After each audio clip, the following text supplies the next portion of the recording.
Imagine being at a festival surrounded by lively dancers, chants, and the energy of thousands of people, only to see something that defies centuries of tradition.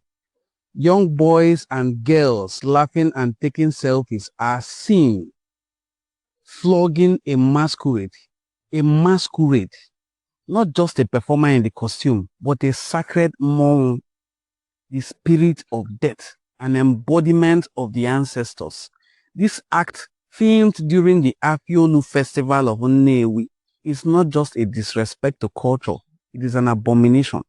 Today, we are diving into why this act is shocking, what masquerades should truly represent in Igbo tradition, and how Nsọ Ani, a terrible taboo, is at the heart of this crisis. Stay with Nsọ Cultural Forum. You are in a ride for a thorough heartbeat of Igbo spirituality today.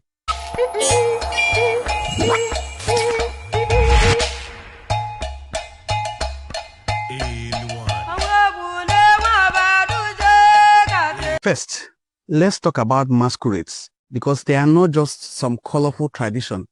In Igbo culture, masquerades known as Mmụọ-Ọnwụ, or the spirit of death, are a direct link to the ancestors. These aren't just costumes you can wear casually. They are spirits who walk among us, often during festivals, to maintain balance between the living and the dead. Although humans wear these masks, but you may never know who is the human. The most powerful ones are not just dancing to entertain. They carry the weight of our ancestors, reminding us of our roots, our deities, and our connection to the earth. Flogging one is akin to attacking the soul of the culture itself, the sacred law of Nsọ Ani. Now let me take you deeper into the Igbo belief, into the concept of Nsọ Ani. This is not just taboo.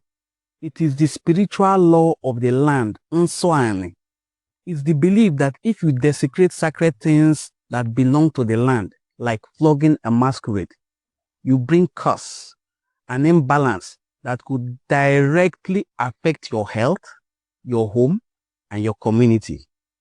There's a chilling story an elder once told me about a group of young men who mocked and flogged a masquerade at an annual festival so many years ago. Laughing and fuming, they didn't understand the gravity of their actions.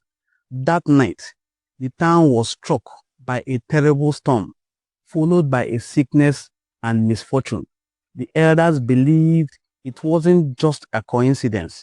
It was the spirits reclaiming their honor that was defied by daytime.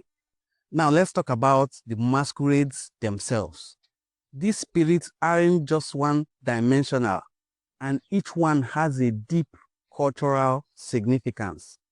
Let's talk about Ijele, the king of all the masquerades, towering over 12 feet tall. This massive figure represents unity, power, and the ancestral authority that governs the people of Igbo land. Have you ever seen Agbọghọ Mmụọ, a graceful ethereal spirit that represents purity and the maiden ancestors? It is housed presently in different museums all over the world. Have you seen Ajọ Ọfịa masquerade, the spirit of justice, feared and respected by all? It is said to right the wrongs of the community. Have you even seen Adamma, full of color, joy, and it symbolizes life's balance, joy, and the celebration of womanhood? I know you're surprised to hear that there is a masquerade dedicated to the feminine aspect of the society. This recognizes balance. While you have the male masquerades, we also have the female versions of masquerades. Each of these masquerades carries with it a sacred duty. They aren't just entertainment. They are moral guides, protectors, and enforcers of justice. When you turn sacred things into memes, what happens to the respect they once commanded? These things are not just ordinary. Remember, we say that you must be scared of superstitions in case the superstitions becomes reality. Social media has brought a lot of good to the Igbo culture. It has also brought it to the spotlight. But in the race to go viral, we must remember what's sacred and what should not be reduced to just clicks and likes. These masquerades for years have represented Igbo culture. They deserve more than to be treated like influencers on TikTok by turning sacred rites into cheap content.